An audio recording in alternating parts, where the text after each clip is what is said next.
पिछले 2 दिनों में हम लोगों ने फैराडे के विद्युत विच्छेदन के नियम, फैराडेज लॉज ऑफ इलेक्ट्रोलिसिस तथा इन नियमों पर आधारित आंकिक प्रश्न, न्यूमेरिकल क्वेश्चंस पर चर्चा की। अब हम लोग आ रहे हैं विद्युतीय चालकता पर बात करने, इलेक्ट्रिकल कंडक्टेंस पर बात करने। तो इसको जानने के पहले हम लोगों को चालक के प्रतिरोध को जानना होगा, और ये सामने अपना चालक का प्रतिरोध, इस पर विस्तृत चर्चा हम लोग करें। तो उसके पहले हम लोगों को देखना होगा, 2 टर्म इसमें आएंगे। यह चालक की लंबाई तो आप जानते हैं, अनुप्रस्थ काट का क्षेत्रफल, area of cross section, area of cross section. तो देखिए, सामान्य अनुभव की बात है, विद्युत धारा के स्रोत से, विद्युत धारा के स्रोत से आप बिजली का तार लगा दीजिए, कुछ दूर तक लगा दीजिए, और जहां तहां उसमें बल्ब लटकाइए।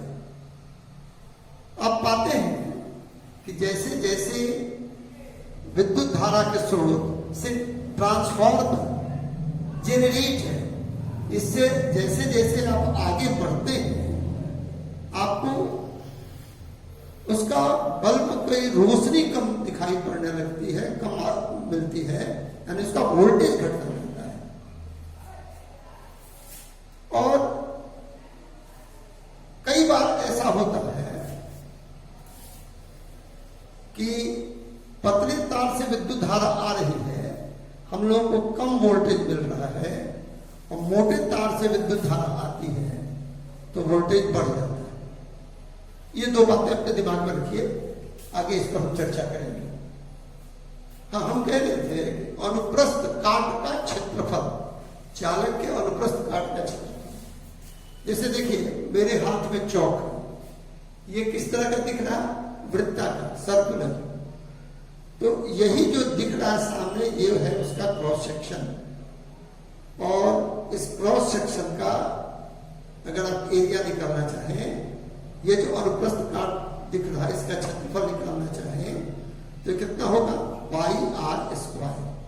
पाई आप जानते हैं, आर इसकी त्रिज्या, रेडियस। अब अगर इस तरह का कुछ हो, आप देखिए इसका अनुप्रस्थ काट किस तरह का दिख रहा है? ये दिख रहा है आयताकार, रेक्टेंगुलर। तो इसके अनुप्रस्थ काट का क्षेत्रफल कितना होगा? लंबाई गुणा चौड़ाई। इसके लिए एरिया ऑफ क्रॉस सेक्शन हो जाएगा लंबाई गुणा चौड़ाई। ये हुआ आपका जो दिखता है, ये हुआ अनुप्रस्थ काट। इसका जो क्षेत्रफल आएगा इसके ज्यामितीय रचना के अनुरूप, ठीक है, ज्योमेट्रिकल जो शेप इसका है, इसके अनुसार जो भी आपका क्षेत्रफल आएगा, इसका ये होगा अनुप्रस्थ काट का क्षेत्रफल। आइए अब हम लोग प्रतिरोध पर बात करें। प्रतिरोध शाब्दिक अर्थ है इसका अवरोध, बाधा डालना। तो हम लोग जानते हैं कि वैसे पदार्थ जिनसे विद्युत धारा प्रवाहित होती है, उन्हें विद्युत धारा का सुचालक, गुड कंडक्टर ऑफ इलेक्ट्रिसिटी कहा जाता है। लेकिन ऐसा नहीं है कि किसी चालक से विद्युत धारा प्रवाहित हो रही हो तो वो चालक विद्युत धारा को स्वागतम स्वागतम करके प्रवाहित होने देता। चाहे जैसा भी चालक हो, विद्युत धारा के प्रवाह में बाधा डालता है, अवरोध डालता है। तो तो चालक का यही गुण, कौन सा गुण? विद्युत धारा के प्रवाह में अवरोध डालने का गुण विद्युत धारा का चालक का प्रतिरोध कहा जाता है। तो क्या है?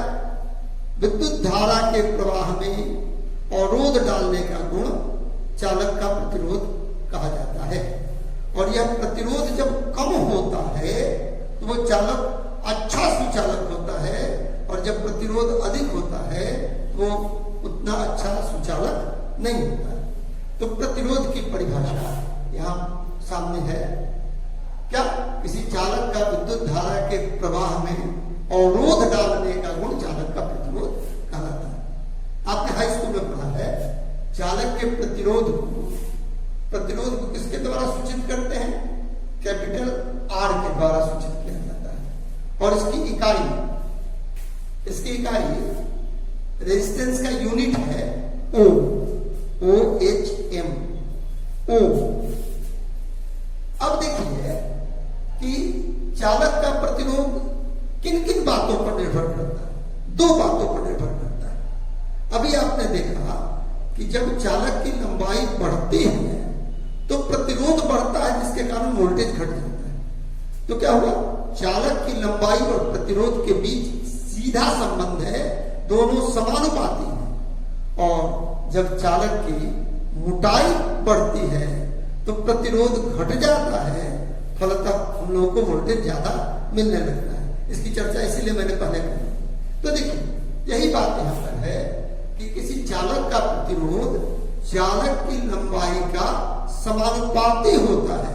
यानी चालक की लंबाई बढ़ती है तो चालक का प्रतिरोध बढ़ता है, और उसके अनुप्रस्थ काट के क्षेत्रफल, सामान्य बोलचाल की भाषा में कहे तो मोटाई, कि चालक के अनुप्रस्थ काट के क्षेत्रफल का व्युत्क्रमानुपाती इनवर्सली प्रोपोर्शनल होता है प्रतिरोध। तो क्या होगा? किसी चालक का प्रतिरोध चालक की लंबाई, जिसको हम लोगों ने यहाँ पे स्मॉल l से सूचित किया है, का समानुपाती तथा चालक के अनुप्रस्थ काट के क्षेत्रफल का व्युत्क्रमानुपाती होता है। अतः अब simple mathematics, R is proportional to L upon A। इस समानुपाती के चिन्ह को हटा के बराबर का चिन्ह दें, प्रोपोर्शनलिटी के साइन को हटा के इक्वल टू डालें, तो क्या करना होगा? एक कांस्टेंट से मल्टीप्लाई करना होगा, एक नियतांक से गुणा करना होगा, और यहां हम लोग गुणा करते हैं रो से। और रो क्या है? चालक का विशिष्ट प्रतिरोध। रो क्या है? चालक का विशिष्ट प्रतिरोध। तो ये हुआ प्रतिरोध के बारे में। अब हम लोग चर्चा करेंगे चालक के विशिष्ट प्रतिरोध पर। इसके पहले चालक के प्रतिरोध पर बात हुई थी। इसको हम लोग कहते हैं विशिष्ट प्रतिरोध को अंग्रेजी में स्पेसिफिक रेजिस्टेंस। बहुत पूछा जाता है परीक्षा में, विशिष्ट प्रतिरोध क्या है? What is specific resistance? Short answer question में पूछा जाता है। तो देखिए अभी एक संबंध स्थापित हुआ है, जब इसके पहले हम लोग प्रतिरोध पर चर्चा कर रहे थे रेजिस्टेंस पर। क्या? R is equal to rho into L upon A। यहां क्या है? R है चालक का प्रतिरोध। R क्या है? चालक का प्रतिरोध, रेजिस्टेंस ऑफ कंडक्टर। L चालक की लंबाई, लेंथ ऑफ कंडक्टर। और A क्या है? A है चालक के अनुप्रस्थ काट का क्षेत्रफल, area of cross section of conductor. अब रो क्या है? रो चालक का क्या है? विशिष्ट प्रतिरोध। रो क्या है? चालक का विशिष्ट प्रतिरोध।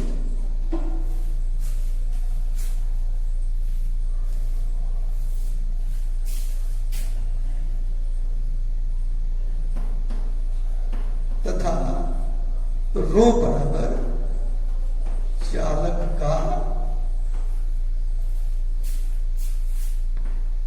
विशिष्ट प्रतिरोध।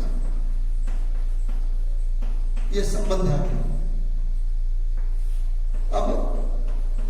विशिष्ट प्रतिरोध को हम लोगों को परिभाषित करना है, डिफाइन करना है कि यह क्या है। तो देखिए, यदि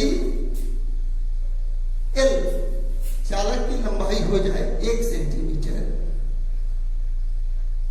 और उसके अनुप्रस्थ काट का क्षेत्रफल एरिया ऑफ क्रॉस सेक्शन है 1 सेंटीमीटर स्क्वायर या 1 वर्ग सेंटीमीटर, तो समीकरण 1 से क्या हो जाएगा?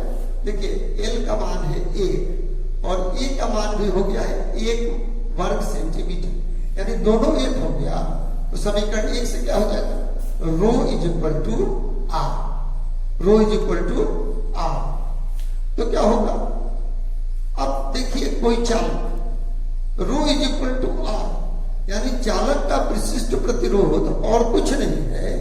एक शब्द में कहें तो प्रतिरोध। किसका प्रतिरोध? चालक का प्रतिरोध।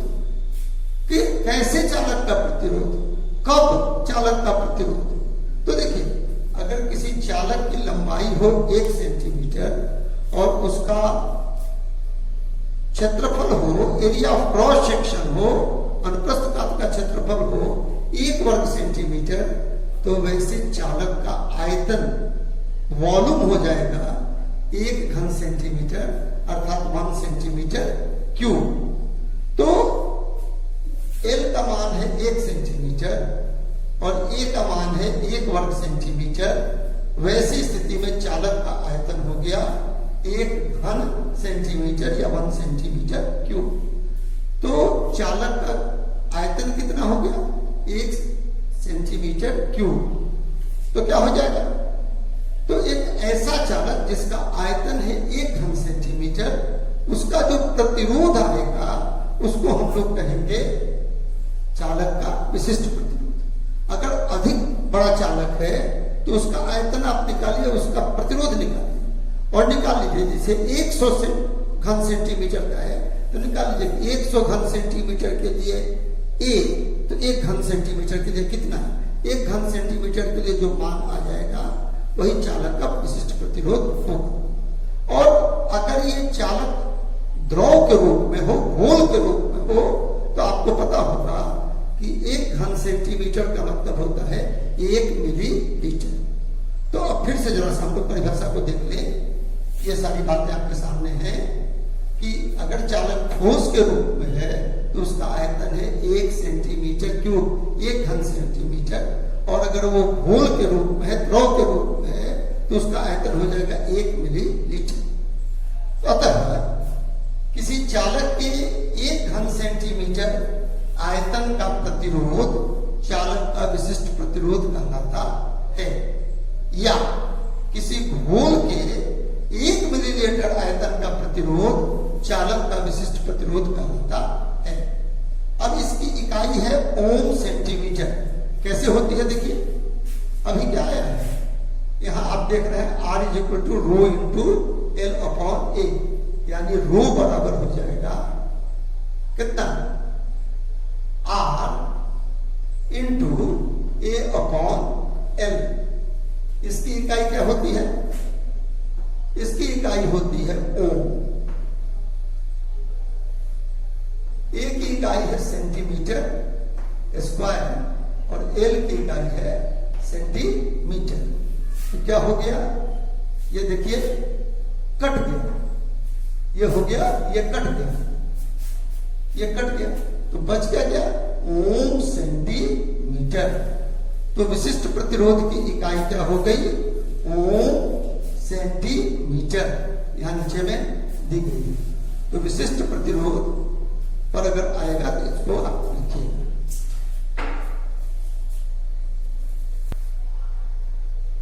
अब हम लोग चर्चा करेंगे किसी चालक की चालकता, कंडक्टेंस ऑफ ए कंडक्टर। आपको सुन के लग रहा होगा कि चालकता क्या है? कि किसी पर पदार्थ का वह गुण है जिसके कारण उससे होकर विद्युत धारा का प्रवाह सुगमता पूर्वक हो सकता है, आसानी से हो सकता है। और प्रतिरोध की चर्चा में क्या था कि कि वह गुण जो विद्युत धारा के प्रवाह में बाधा डालता, यानी प्रतिरोध का उल्टा है चालकता। हम लोग क्या है, प्रतिरोध कम होगा तो चालकता अधिक होगी, और चालकता कम होने के लिए प्रतिरोध को अधिक होना चाहिए।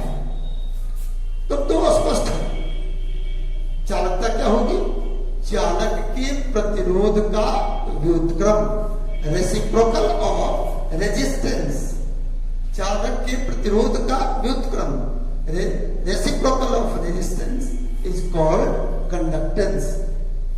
तो बड़ी आसान सी बात है कि क्या हो गया, प्रतिरोध के व्युत्क्रम को चालकता कहा जाता है। इसकी इकाई क्या हो जाएगी, देखिए 1/Ω मतलब पर ओम, प्रति ओम, पर ओम, या इसको कहते हैं मोल्स। तो ये बहुत छोटी सी बात है, प्रश्न आएगा तो एक अंक आएगा परीक्षा में चालकता।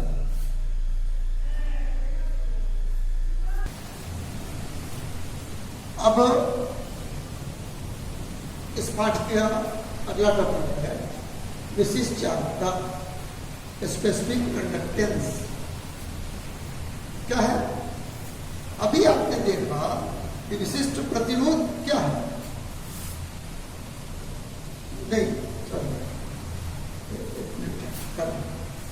कर चर्चा हुई है। अभी थोड़ी देर पहले हम लोगों ने चर्चा की है विशिष्ट प्रतिरोध पर। अब बारी है विशिष्ट चालकता की। तो चालकता पर जब चर्चा हो रही थी तो क्या था, प्रतिरोध के व्युत्क्रम को चालकता कहा जाता है। तो जाहिर है ये शीर्षक बोल रहा है विशिष्ट चालकता, कि विशिष्ट प्रतिरोध के व्युत्क्रम को विशिष्ट चालकता कहा जाएगा, और ऐसा ही होता है। विशिष्ट प्रतिरोध के व्युत्क्रम को विशिष्ट चालकता कहा जाता है। विशिष्ट चालकता को हम लोग कपा के द्वारा, ये के नहीं है, कपा। देखिए के और कपा में फर्क होता है। ये देखिए, ये जो देख रहे हैं के में क्या होता है, बीचों बीच होता है, कपा में ये थोड़ा नीचे होता है। तो विशिष्ट चालकता को कपा के द्वारा सूचित किया जाता है। यहां जो परिभाषा है कि विशिष्ट प्रतिरोध, जिसको हम लोग रो के द्वारा सूचित करते हैं, विशिष्ट प्रतिरोध के व्युत्क्रम को विशिष्ट चालकता कहा जाता है। तो क्या हो जाएगा, विशिष्ट चालकता कपा इज इक्वल टू 1/ρ, 1/ρ। अब देखिए, अभी थोड़ी देर पहले ये संबंध आया था, rho is equal to, sorry, R is equal to rho into L/A। तो अगर हम लोग 1/ρ की बात करें तो क्या हो जाएगा, 1/r इंटू L/A। और प्रतिरोध के व्युत्क्रम को हम लोग क्या कहते हैं, चर्चा हुई थोड़ी देर पहले, चालकता। Reciprocal of resistance is called conductance. तो देखिए इस संबंध पर तो क्या था हम लोगों का, कपा इज इक्वल टू 1/ρ। तो 1/ρ का मान कितना हो जाएगा, इतना हो जाएगा। तो 1/ρ का मान हम लोगों ने रख दिया 1/r इंटू L/A। और क्या हो गया, R को हम लोग कहते हैं 1/r को कंडक्टेंस C। तो आप देखें समीकरण 1 पर को देखें, यदि चालक की लंबाई हो 1 सेंटीमीटर, यानी L का मान हो 1 सेंटीमीटर, और उसका एरिया ऑफ क्रॉस सेक्शन, उसके अनुप्रस्थ काट का क्षेत्रफल हो 1 वर्ग सेंटीमीटर, अर्थात 1 सेंटीमीटर स्क्वायर, तो कपा का मान कितना हो जाएगा, ये हो गया 1, ये हो गया 1, ये 1/r की जगह पर C चालकता। तो कपा इज इक्वल टू C चालकता। कब कैसे चालक की चालकता? तो देखिए फिर से, L का मान हो 1 सेंटीमीटर और A का मान हो 1 वर्ग सेंटीमीटर, तो चालक का आयतन हो जाएगा 1 घन सेंटीमीटर, 1 सेंटीमीटर क्यूब। और अगर इसको हम लोग लिक्विड फॉर्म में सोचेंगे, द्रव के रूप में सोचेंगे, तो इस आयतन को हम लोग व्यक्त करेंगे 1 मिलीलीटर। तो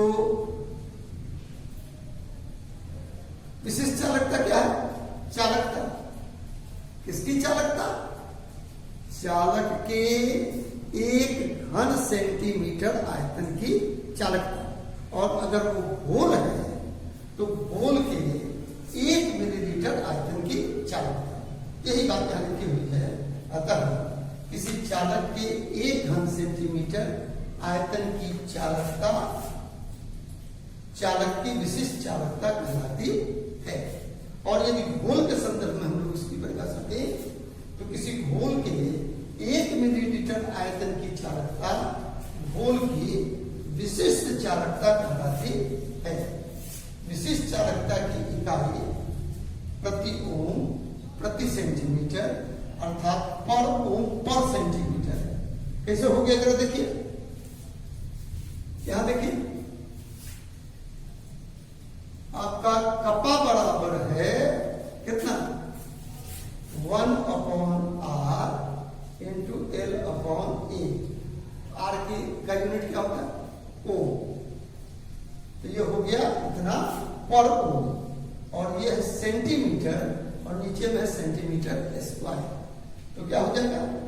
बच जाएगा यहाँ पर ऊपर वाला सेंटीमीटर कट जाएगा, नीचे में बच जाएगा केवल सेंटीमीटर।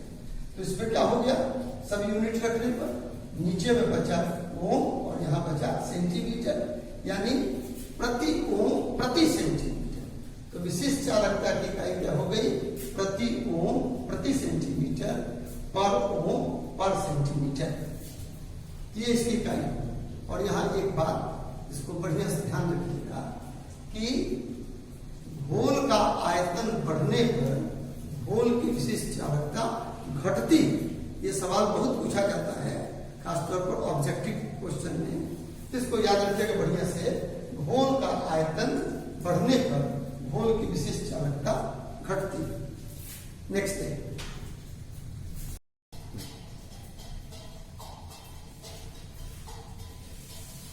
ये आपने देखा विशिष्ट चालकता। अगले दिन हम लोग इसके आगे चर्चा करेंगे।